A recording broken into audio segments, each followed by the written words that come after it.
Welcome from ILKE Foundation, Istanbul. It's 2021, exactly 10 years from when an individual, namely Mohammed Bouazizi, self-immolated himself in Tunisia, an incident that led to a spark of protests within Tunisia and whole over the Arab world, leading to a beacon of democracy in countries that had always seen dictatorships. Today, we are at another phase when, 10 years from that incident, the country where this all started, Tunisia, is again under the shades of another dictatorship, or coup, if I could say. To discuss this, the events that unfolded over this 10 years time and whatever these countries have faced, I've got a distinguished panel with me today. I've got with me Dr. Radwan Masmoudi from United States, who is the founding chairman of Center for the Study of Islam and Democracy. He belongs to Tunisia himself, and he's an authority on this topic. Then we have got from Paris, probably, Dr. Abdul Noor Toumi. Dr. Abdul Noor is associated with ORSAM, the Center for Middle Eastern Studies that is based in Ankara, and he has got a deep look into the MENA affairs, Middle Eastern and North African affairs. We are also joined here by Dr. Tahir Khilaous, who's an academician, but also a political analyst, and also has got a deep look at the political events that are unfolding or that have been unfolding in the Middle East and North Africa. We are expecting to be joined by an ex-parliamentarian from An-Nahda party whose name is Amal Soid. She has not been able to connect to us yet, but we hope that she would be able to connect to us in the course of this program, inshallah. So if I could start with Dr. Radwan, please, since you've been following very closely these all events, if I'm right about this, and you've been writing about it, you've been very vocal about it, and if I could define you a very experienced academician come activist on the issue of democracy and also an expert of the topic of democracy itself in the Arab world. I mean, for our audience, because we have got a multifarious audience here coming from different countries. If you could please, explain before them the chain of events that led to the problem, that has arisen today, or that has brought us to another phase where we are facing another coup.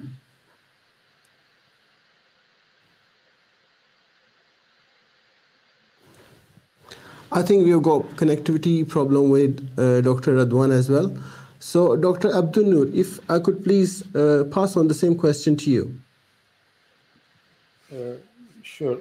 Good evening, and thank you, President Shefer, for giving us this opportunity, and I have special thanks for my fellow colleagues on this distinguished panel. As you stated in your opening statement, of course, Tunisia was seen as a successful story that had changed or even imploded the political landscape of the region. During the last 10 years, I mean, there were some imperatives that have been moving toward or having positive signs for the people in the region, because, as we all know, the region has been suffering a great deal of, let's say, political chaos, economic misery, and even lack of perspective that were, or all the results, or were the results of the incompetent leaders and, to some extent, authoritarian regimes that have had imposed kind of a status quo, as or the deluge, as we will say. Since the story of Tunisia broke up 10 years ago, and it's very interesting and important at the same time to mention that Tunisia has a specific and also a unique role in the region, which, I mean, the sociologists and the political analysts call it Tunisian exceptionalism. And this exceptionalism had changed, as I said, changed the region. So, and for 10 years, there were some, like, I would say, a rough fight between the elite on one hand and the entire political establishments, actors, and obviously regional and international powers.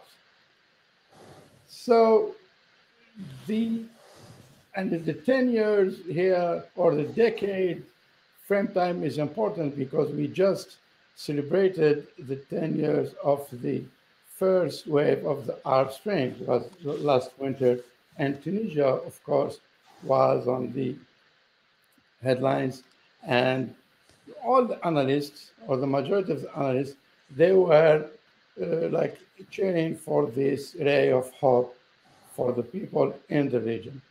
But since that time, since last winter, there were on the other side some like signals that were not really encouraging the ongoing fragile democratic process, which we can sum it up as a learning process in the region, and of course for the people, in comparison with what went wrong or what happened in other countries like in Syria, Yemen, Egypt, and just next door to Tunisia and Libya.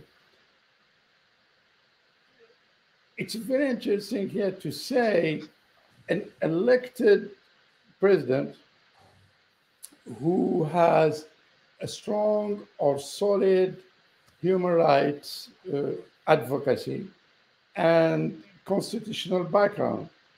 So he also came out or came to power in an unconventional way in the Arab political dynamic.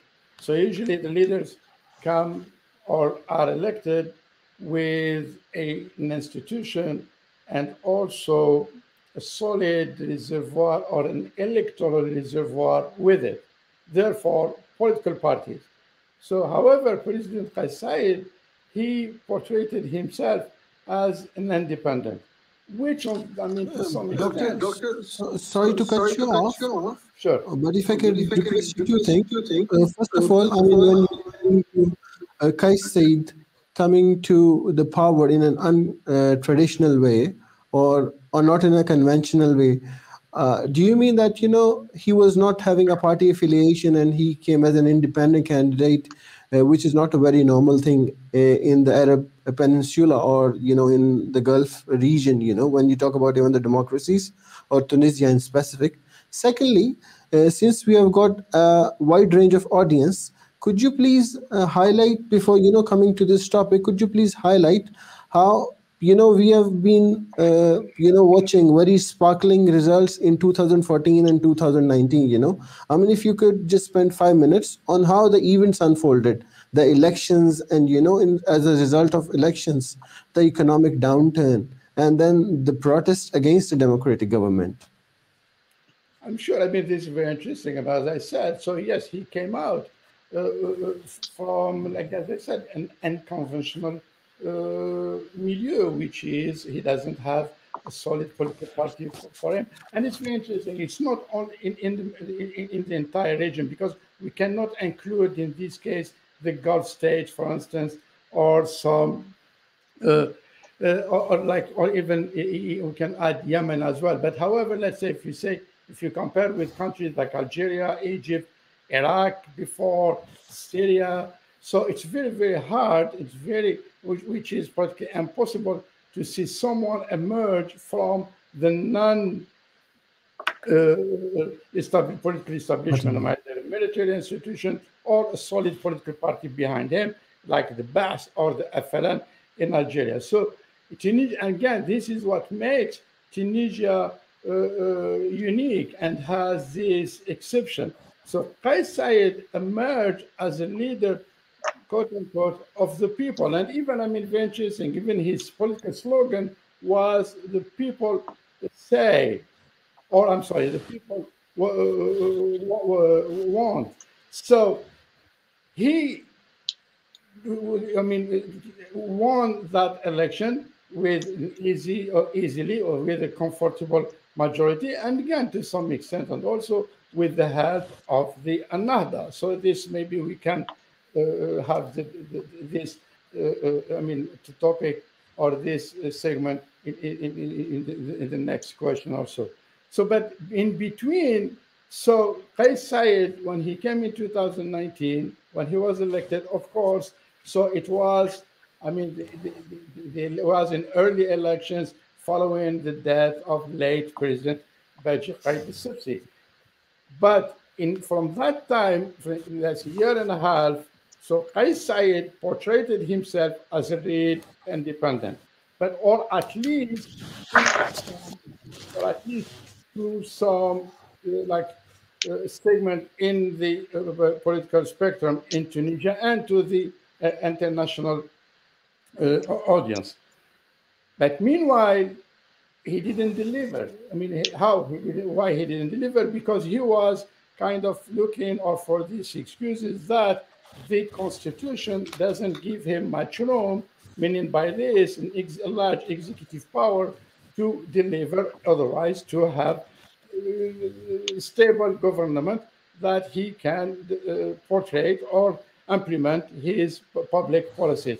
So he was kind of, to some, again, he was like almost complaining about the system or the constitutional system that himself participated in. So to put this, it's not parliamentarian nor semi-presidential system. It's like in between. So, and here was the trap for the fragile democratic process in Tunisia, that to deliver on one hand and also to thrive. Because we all know the reason why this constitutional, let's say, trap was made purposely to not let the Nahda to have free hands, therefore to trim the Nahda's wings. So this is the institutional, constitutional details. But Kais Saied, then he was saying, okay, then when he fired his prime minister, I mean, the second one, Al-Fakhfakh, then he appointed Shishi. So the majority of the analysts at that time, they were thinking maybe this is the move that he brought one of his men. But it turned out that he was facing a serious or a clash with the prime minister on one hand, and he moved the fight to the parliament. That was direct or frontal clash with the House Speaker.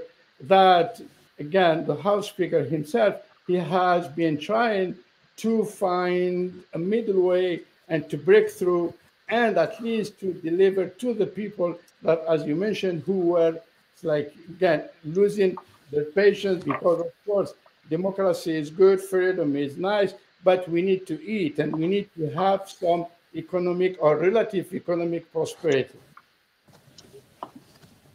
I understand. Thank you. I would come back to you. Actually, I was going to pose another question to Dr. Radwan here, but he still is having some connectivity problems. So meanwhile, if I can take this opportunity and come to you, Dr. Tahi, please, and ask you that Turkey has got a regional role when it comes to, you know, any of the governments toppling, any of the political upheaval going in the Gulf area, in this Mediterranean region, you know, it does have an impact as an influential country. But we have already seen Turkey normalizing with Egypt, or at least, you know, willing to normalize with Egypt. And in this situation, when Turkey is already trying to normalize with Egypt. Do you think it's in a position to have any influential role in the political upheaval which we are observing in Tunisia? Yes, thank you very much. You kind of asked the question from the middle. So like Turkey's role is probably relatively less important than what's going on in Tunisia, but I'll try to talk about it as well.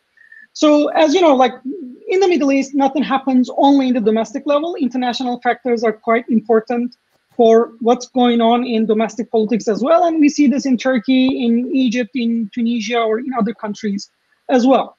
However, at the same time, while like domestic politics in the Middle East are some sort of proxy battles between different powers, we should keep in mind that things are happening domestically as well. And then the international actors trying to chime in to what's going on and take benefit from their positions as well. So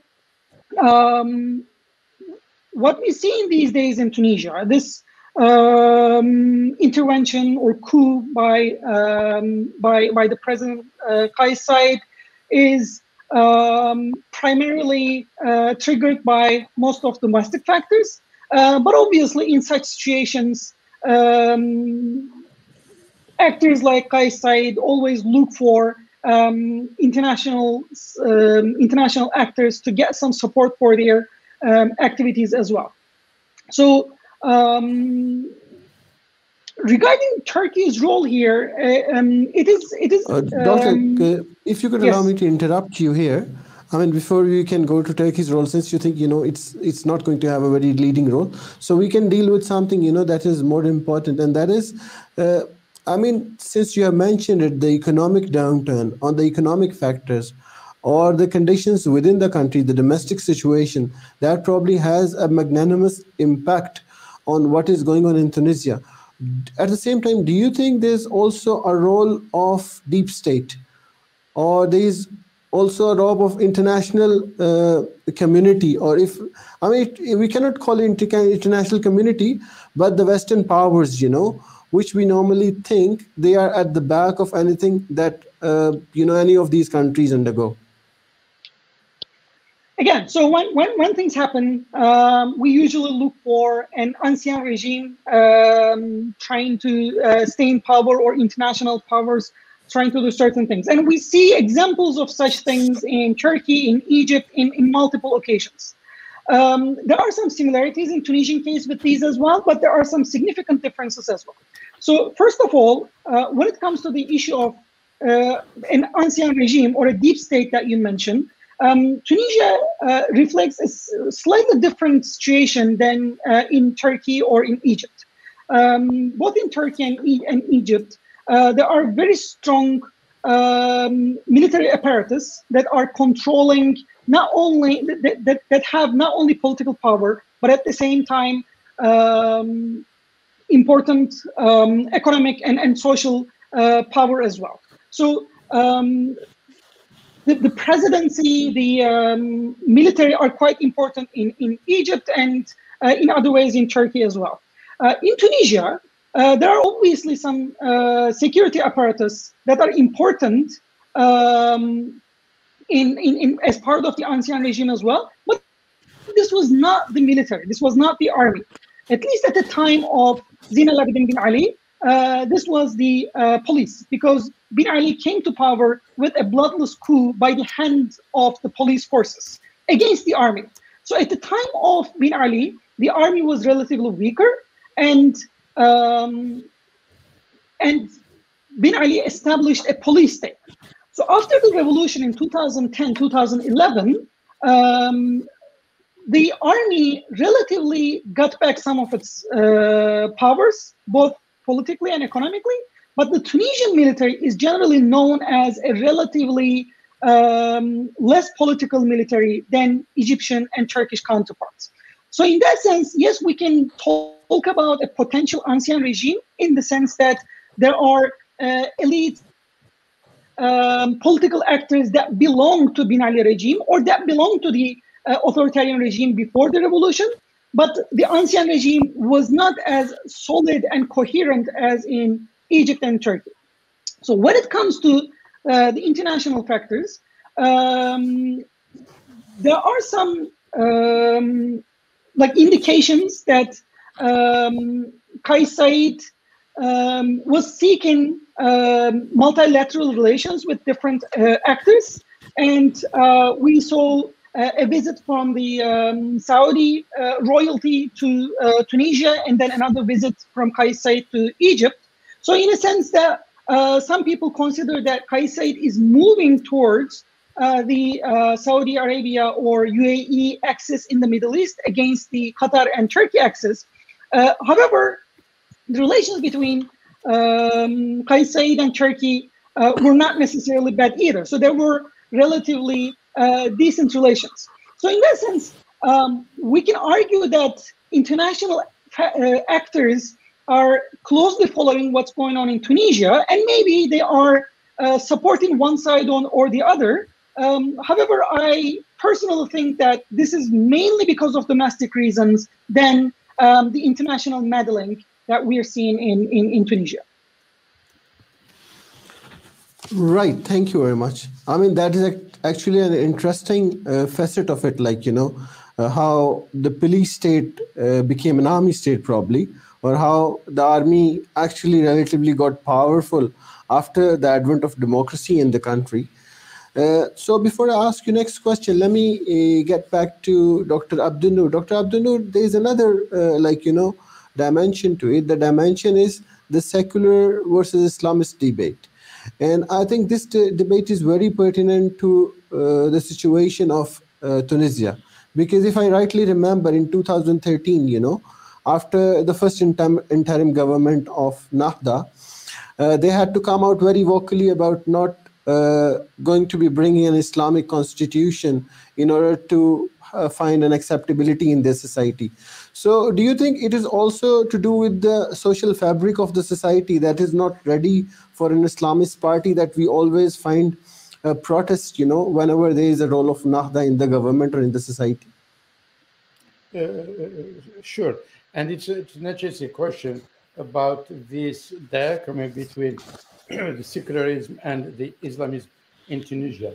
And this goes back to the first days, even before, of the Tunisian independence. And that was led by President Bourguiba. Actually, very interesting, because Bourguiba himself was portrayed in the Arab world by the Arab elite and the secular elite as Mustafa Kemal Ataturk of the Arabs, or Ataturk of Arabia, because of his strong belief about secularism. And here, when we speak about secularism, it's not with its Anglo-Saxon definition or definition in society. It's more like laïcité with the French definition, or secularism à la France. So this ideological fight has been going on for decades, and it's not new.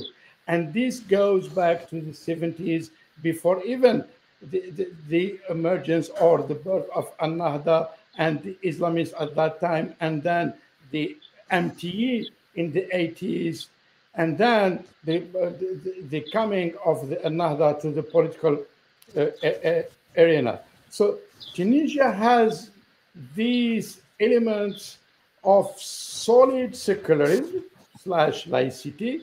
Meanwhile, it is a solid also backbone of traditionalism, and this very interesting. We can draw like a soft parallel here with Turkey. So it reminds me a little about Turkey of the 80s.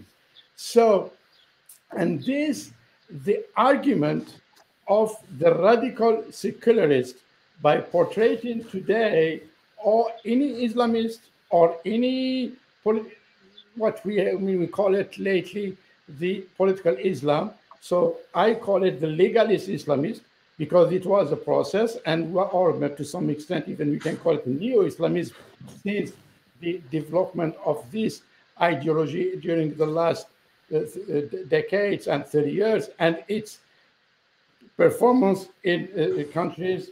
I mean, I'm not speaking about Turkey because Turkey has its own and its specific model. However, what's going on in Morocco, and we saw that even in Libya before the coup of 2014, and even in Algeria. It's very interesting because the idea, it started in Algeria in the 30 years ago or 32 years ago when the FIS came to power, and I mean won legally and had a solid people voted for the FIS to again end the 30 years at that time of the FLN party.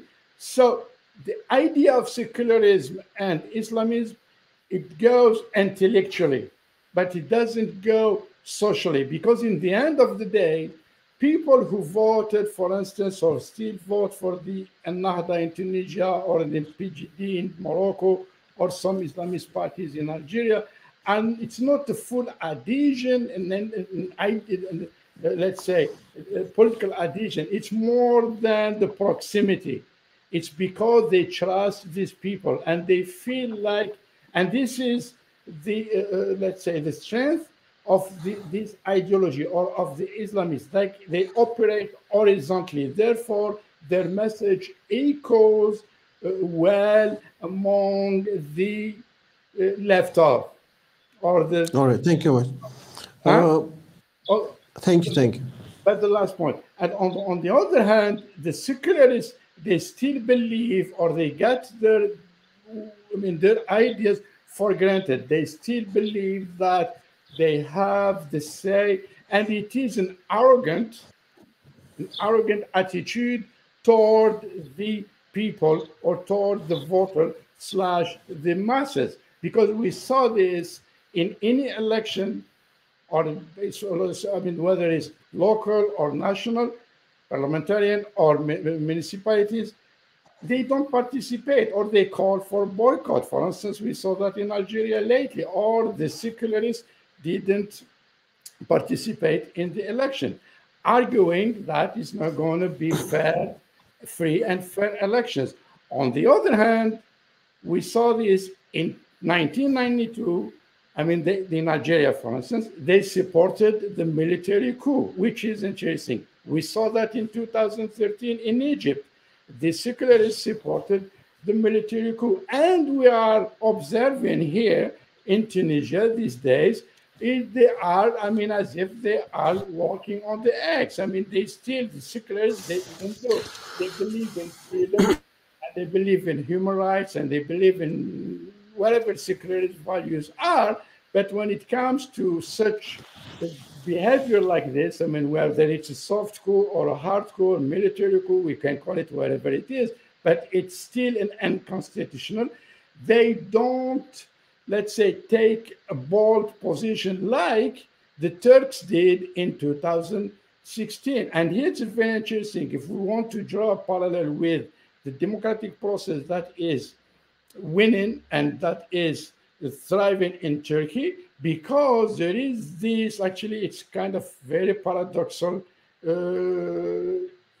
let's say, alchemy in this, because whether it's secularist or it's nationalist, traditionalist, or, agnostic, or whoever he is or she is, but when it comes to democracy, they all get together. And that's what we are. We as observers and analysts, we are a little bit anxious about what's going to happen in Tunisia in the coming days, because, to be frankly, the time is not in favor of the democratic camp. All right, thank you.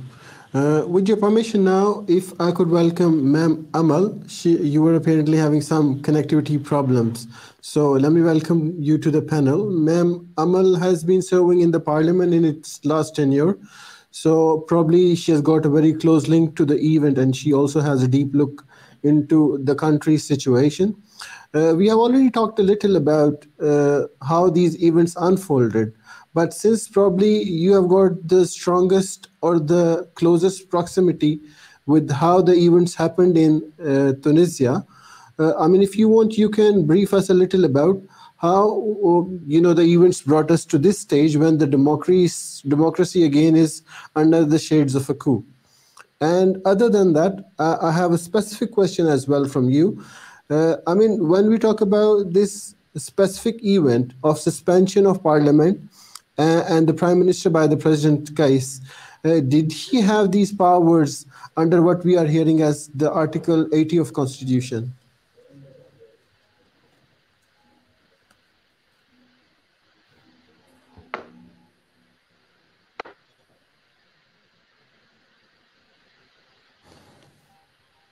Yeah, Miss Amal, am I audible?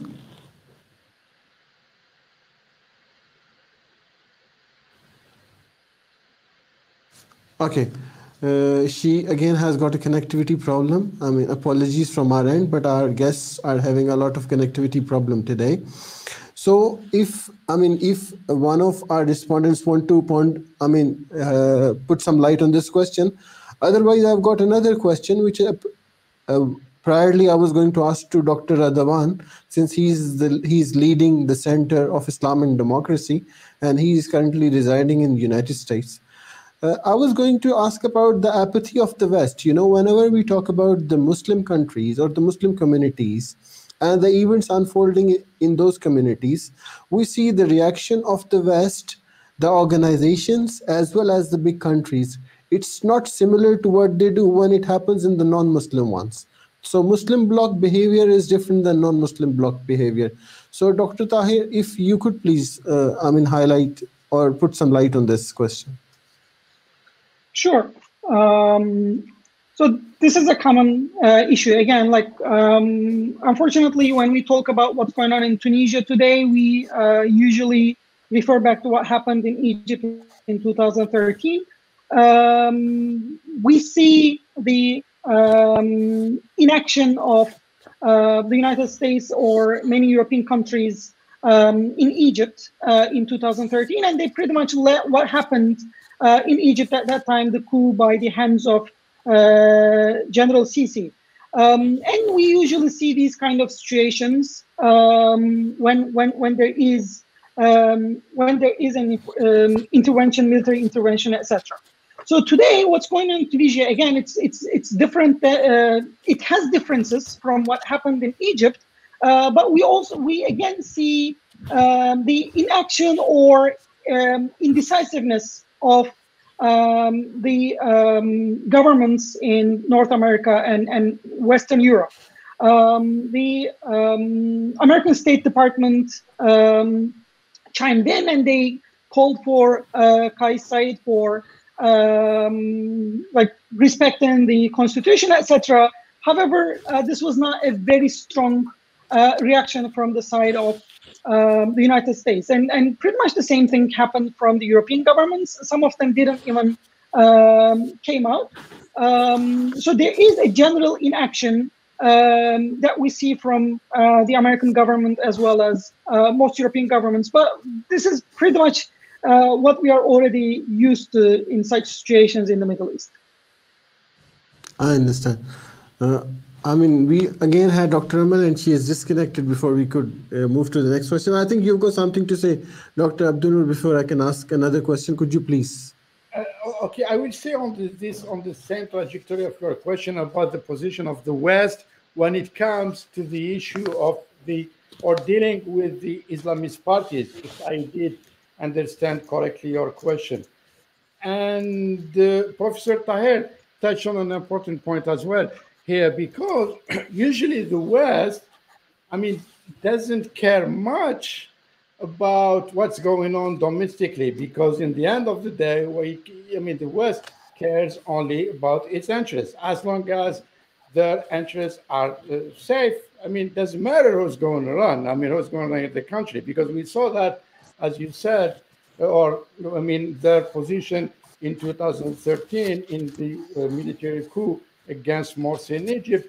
And then I will again insist on the Algerian issue, because it's very, very important. What happened in Algeria in 1992, it's pretty much like what happened in Egypt in 2013. And as Professor Tahir stated, In Tunisia, it's still different. It's not the same context and are not the same domestic players.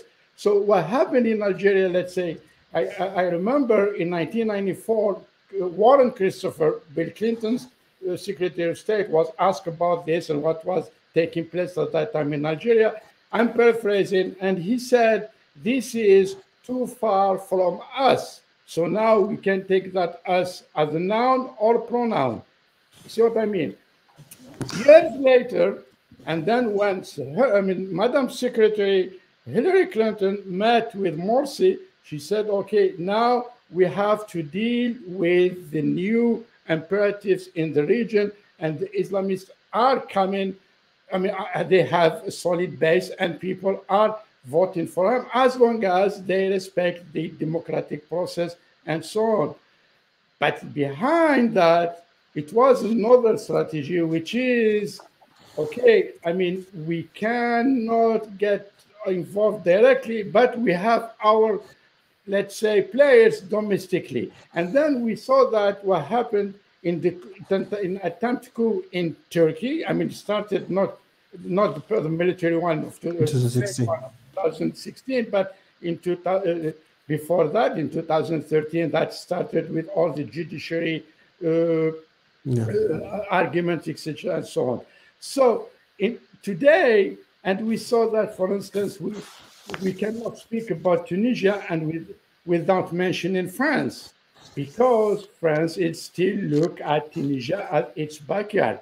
So, and we remember in 2011 when the Tunisian people rose up against the tyranny regime and his oligarchic system. So again, I am paraphrasing.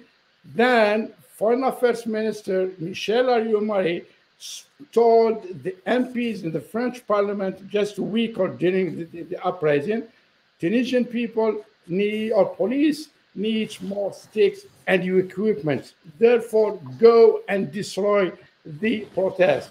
So, I mean, you can see how, I mean, the role of the West, first of all, is hypocritical. Second of all, doesn't care. Again, I insist on this. The West doesn't care about what's going to happen in these countries, as long as its interest is safe, and doesn't matter who will protect its interest. So the democracy in the Middle East or in North Africa, for instance, it's still, of course, fragile, but it's not the let's say, it's not coming from the West. It has to become, it has to be function, it has to be implemented by the people domestically. Okay, thank you. Am I audible to you, Ma'am Amal? Thank you, Ihsan. Assalamu alaikum all.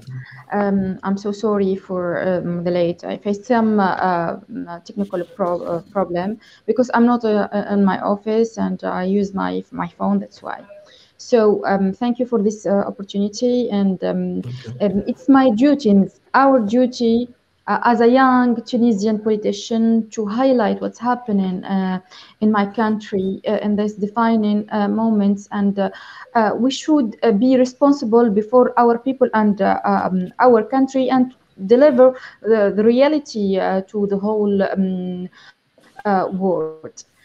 So what happened in Tunisia was a coup, and for of a new bloody dictatorship. Why? Kaisa Said, as the head of the state and the president, wasn't really activated the Article 80 of the Tunisian constitution. He violated this article by freezing the activities of the parliament, the first authority in the state, and the Article 80 said that the parliament shall be deemed to be in a state of continuous session, not what Kaisa Said did. Also freezing the activities of all local councils by the army, and put this national institution in a bit political issues, We was fighting in the parliament before, when I was a member of parliament, to establishing the local authorities. Also give the control for the army to be at the head of governance and seek all governors. And this is a bad step and a dangerous, serious step. Also, take the country's prime minister and monopolized the executive and the legislative powers in his hand, and is the beginning of a big dictator. Took the prerogative of the public prosecution to be able to arrest political or business actors. Violated constitutional rights as the freedom of expression, for example. Now you have not to insult the president at the risk of a military trial, or you'll be shooted on the head. So this is very dangerous. Also the freedom of expression. So you don't have, I'm sorry, the freedom of the press. The premises of Al Jazeera attacked by the police, and many journalists prevented from filming in Bardo near the parliament, and expelled from the square too. Also, the freedom of demonstrate, a ban on gathering for more than three person in the streets. So if you want to protest against his crimes, you get arrested, or maybe it will be judged as an attack on the army. And the chief Migalo has already said he's ready to shoot. It's a coup. It's a new dictatorship. So I want to add something else. This act, this step of what Kaisa Said did is a prepared step. So because Kaisa Said always disrupted the work of parliament, he has refused to sign the project of law of the constitutional court 3 times, and you can imagine what that means. Refused also to sign many of the projects of law oriented to economic reduce unemployment and improve the investment climate. So he was in our side, he was unsuccessful in dealing with many foreign affairs fields, especially. I could stop you here. Actually, we are facing connectivity problems still from your side. So, I mean, meanwhile, till it fixes up, if I can move to the other speakers and bring them into the discussion, I mean, there are some connectivity problems. So, taking the discussion further from where Mammal has brought it, Dr. Tahir, if I can include you in the discussion, she has mentioned about, the unconstitutional step, because there are 2 versions of media. One side which is reporting it as Article 80 being implemented, and according to that article, president using his powers, and the parliament is annulled, it is suspended.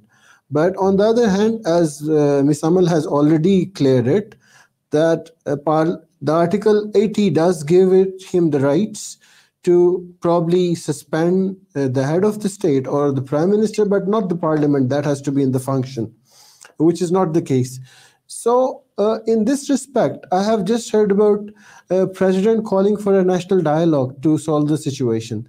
So when he's doing something unconstitutional, which implies that there is a problem with the intentions already, is there anything meaningful that can come out of a national dialogue then?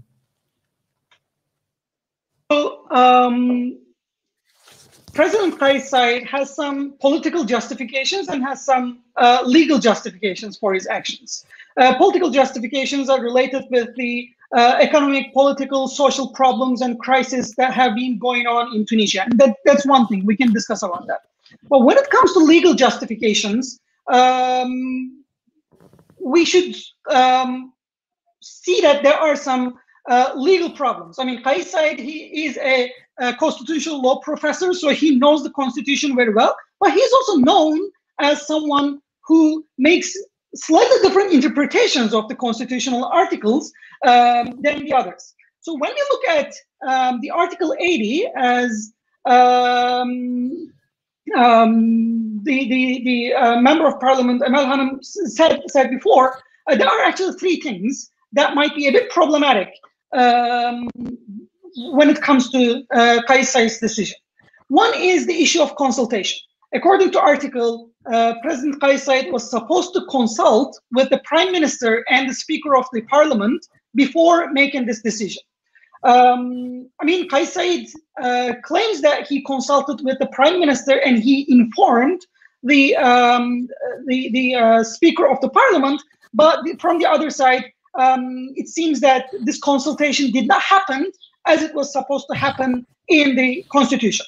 The second thing is the parliamentary sessions. And Madam Amal mentioned this very well, that according to the article, the sessions of the parliament are supposed to continue, but this, like, without dissolving the parliament, President Kaisa froze the sessions of the parliament, which is in contrast to what is written in the constitution.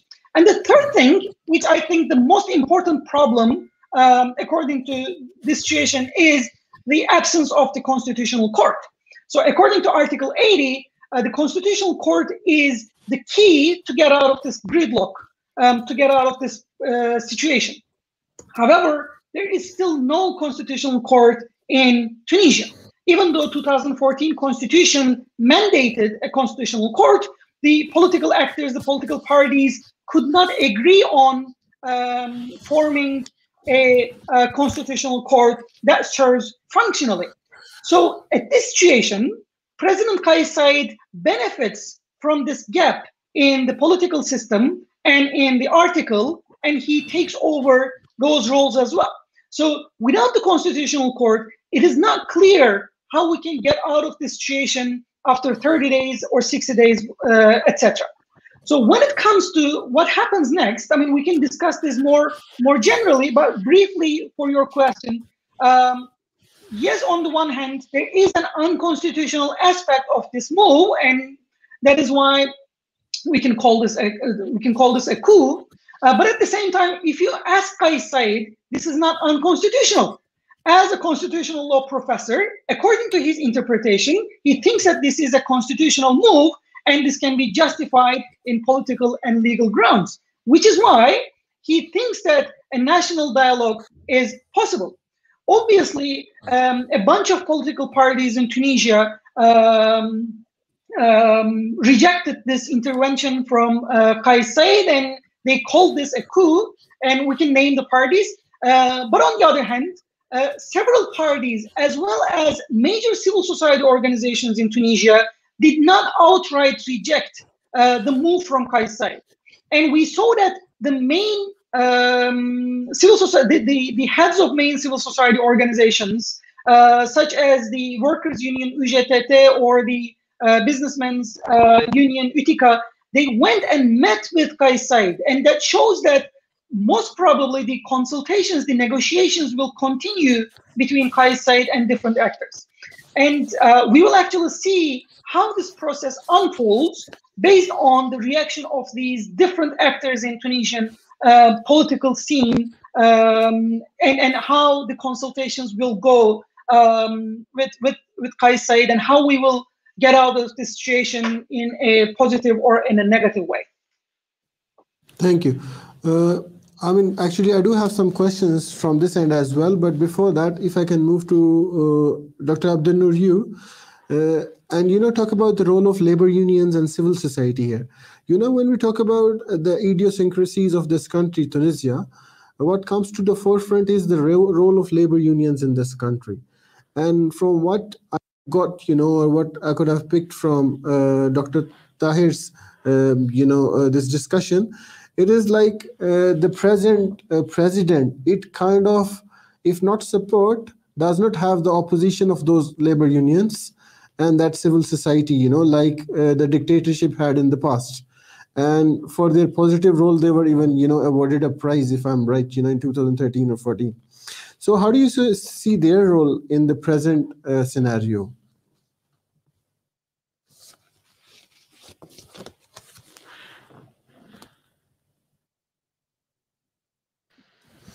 Sorry. I mean, my mic was muted. Yeah, I mean, as it was stated earlier about the role of the labor movement or union, legitimacy in Tunisia, and this, labor movement has a solid and a long time activism in the in Tunisia political spectrum in the 70s and 80s and even during the Ben Ali time. But the dynamic of the union as it is with and its relations with the workers has been dropped a great deal. And we saw that, again, because this movement, labor movement, represents the wing of the radical on the other part of the equation. So, and we saw, lately and during the last two elections, the left and the secularists lost, their power and even their message among the people, among the average Tunisians. But politically, they still think that have, let's say, a solid legs and maybe a say, they can influence the people via this bold act of the president. And I think even the president, he's just trying to trap them also. I think the president, we have to be careful and we have to pay attention to this. The president is doing two things. The first one is trying to trap the military by bringing them directly into the political era, as it was said before. Usually, the Tunisian military are kind of out of this, so they don't get involved in politics like in Algeria and Egypt. But in this move, he's trying to bring them, like to put them in front seat, and also trying to, let's say, capitalize on the labor movement, knowing that they are weak. So, but what we can say here is, I think we are missing another point, is the role of the people, the Tunisians, what they are saying. Because up until today, the last 2 or 3 days, we are hearing about the political parties, the conventional political parties, the media, the elite, and the anti-Nahda camp, but we haven't heard yet about the people. And I think the message of the people will be the decisive say in this constitutional fight between the president and the parliament.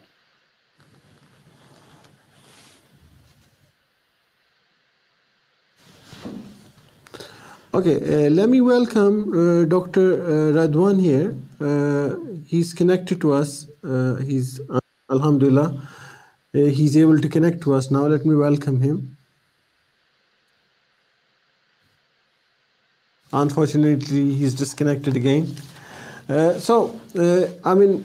are also running short of time. We have got certain questions. Before moving to those questions, let me try if Dr. Radwan gets connected. Otherwise, I'll move back to the last question.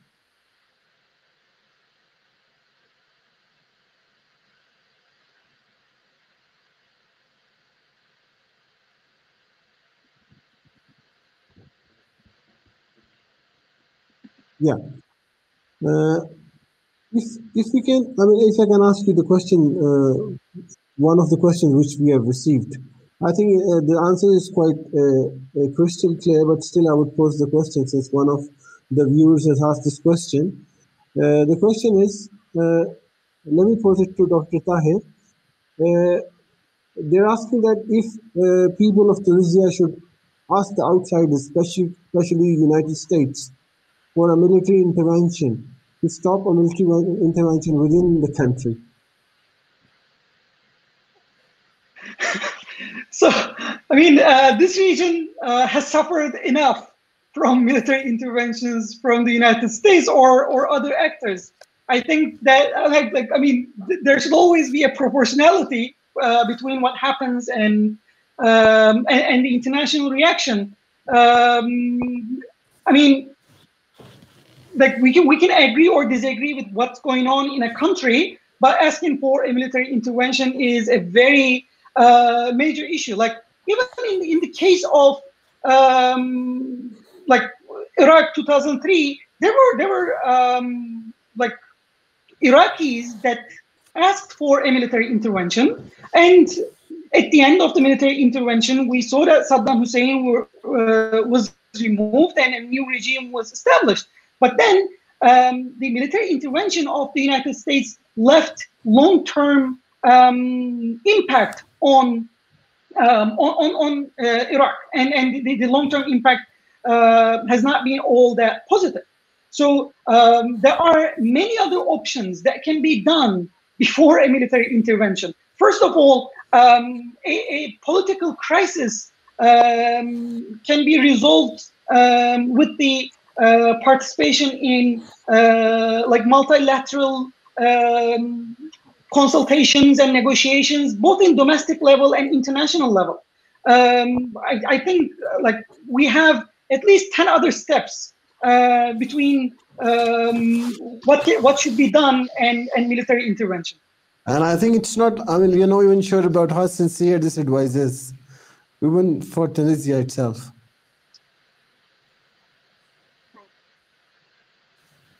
Okay, so let me move to the last question because it's been very unfortunate, you know, our guests have been continuously losing connectivity with us. But anyhow, let me come with my last question to you, Dr. Abdul Noor, and ask you a similar question about what do you foresee? Like, you know, do you foresee anything positive from the national dialogue which President Kaisa has called for? Or how do you think, you know, I mean, do you think the protests, since, you know, it's very horrendous, like what Mammal told in her short, like, you know, speech or in her short discussion, that is horrendous that people are being threatened with being, you know, they are going to be shooted by the army. I mean, I think that's probably what President has said in Tunisia. So basically, everybody is being threatened from coming out, you know, or protesting against this latest development. So in this situation, what do you foresee, and do you think anything would come out of the national dialogue?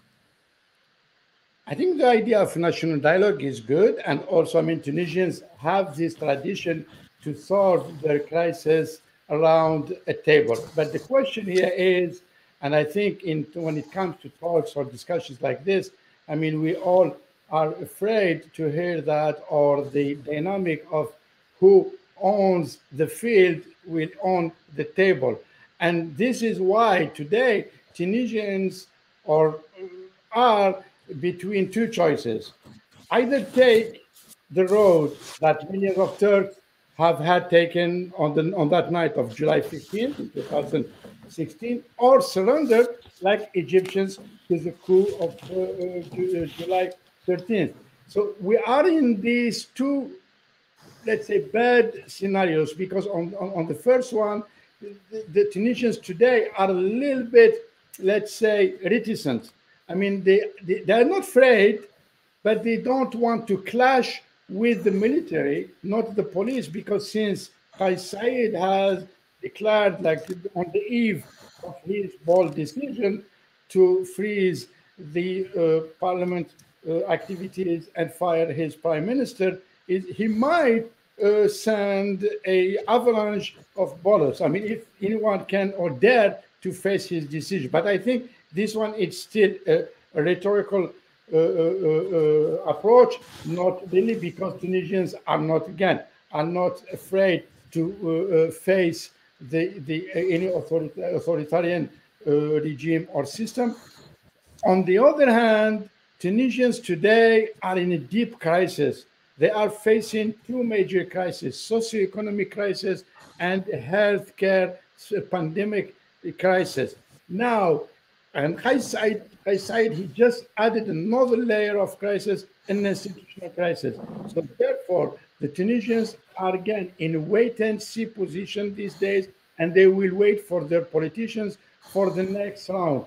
The next round will be decided by the people of Tunisia, because, I mean, there is this, let's say, despair move of the Tunisian youth, and it's not only in Tunisia, it goes all over the region, in Algeria and Morocco. The youth are crossing illegally to the Europe looking for better life, and they know that their life or better life is elsewhere. It's not in their countries. But in the meantime, they know well the impact of their decisions, and they know they are the future of their country, because Tunisians and Tunisia, they have lived this. Like they still have, let's say, the hunger of that freedom that they enjoyed during the last 10 days. Now, as far as the possibility to find, let's say, a middle ground to this crisis, I think the neighboring countries will play a major role, and here is Algeria, because Algeria will have a major role to solve or to find a solution to this crisis, because Algeria's national security depends on Tunisian stability. And as you all know, these days, Algeria cannot afford another instability on its borders, to some extent a failed state, because it's surrounded by instability in Sahel, in Libya, in Tunisia, and also having these tensions with Morocco. So, and the visit of Algerian Foreign Affairs Minister yesterday to Kaisa, and that was followed by the Moroccan Foreign Affairs Minister. I think these two visits are a good sign to find a possible solution to this crisis, but also these two countries, eventually other countries, Arab countries, Egypt, for instance, even though Egypt is still the usual suspect of this, but also we cannot exclude the role of the US and France as well, but not for a military intervention for sure. Okay, sorry for not keeping my word. Another question from you, Dr. Tahir, and this would be the last one this time, inshallah. And it's about specifically a Nahda. So what is so idiosyncratic about Nahda that, you know, no matter how flexible they have been in their situation, in their position, still they've been facing these problems one after other, probably from inside as well as outside. So how do you see Nahda in all of this? Like, you know, where does it fit in the equation? Like, you know. So, Ustad Abdul Noor talked about the like general issue about Islamism and secularism in Tunisia very well, and he explained the historical background of the situation. Looking, like, answering this question, we should look at both the historical aspect and the current aspect. First thing is, Nahda or the Islamists have been some of the most viable scapegoats under the authoritarian regime in Ben Ali. Obviously, Ben Ali regime targeted different different opposition groups from left to right, the secular to Islamist. And for example, communists have been repressed under Ben Ali regime as well. But the most repressed group was Nahda, and they kind of became the boogeyman on their Ben Ali regime in order to keep his regime alive. So there is an anti-Islamist, anti-Nahdawi tendency in some sections of the Tunisian society. So this is one aspect. The second aspect is what happened after 2011. So after 2011, we have seen many different parties coming up and going down. Tunisia has one of the least institutionalized party systems, where we see different parties in the parliament from one election to the other. The one thing that continued all this time was Ennahda. Ennahda, despite losing some of its support from 2011 to 2019, 2020, despite that, Ennahda has been one of the stronger political parties in Tunisia, and we have seen Ennahda in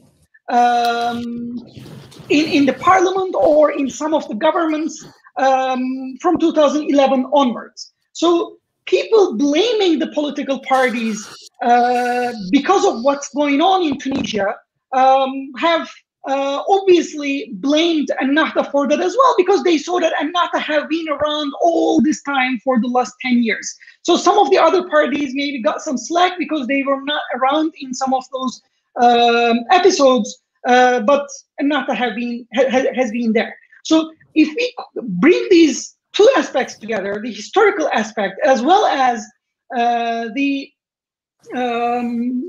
developments that happened in the last 10 years in Tunisia, this strong anti-Ennahda tendency continues. Obviously, there is one aspect of Kais Said's intervention that is against Ennahda, since Ennahda being one of the strongest parties in the Tunisian parliament. But at the same time, it is not only about Ennahda, because Kais Said is also targeting some of the other established political parties and established political elites in Tunisia as well. So there are these two aspects, and Ennahda being one of the stronger parties in Tunisia has been in this situation. All right, thank you very much. I mean, there are some questions, but I think we are well over our time. So let's call it a day, and let me thank my distinguished guests, specifically Dr. Abdul Noor Thawmi and Dr. Tahir Kilabus, for appropriating time, sparing time for this event, and doing a very meaningful discussion here. Till we meet next time, inshallah. Thank you very much.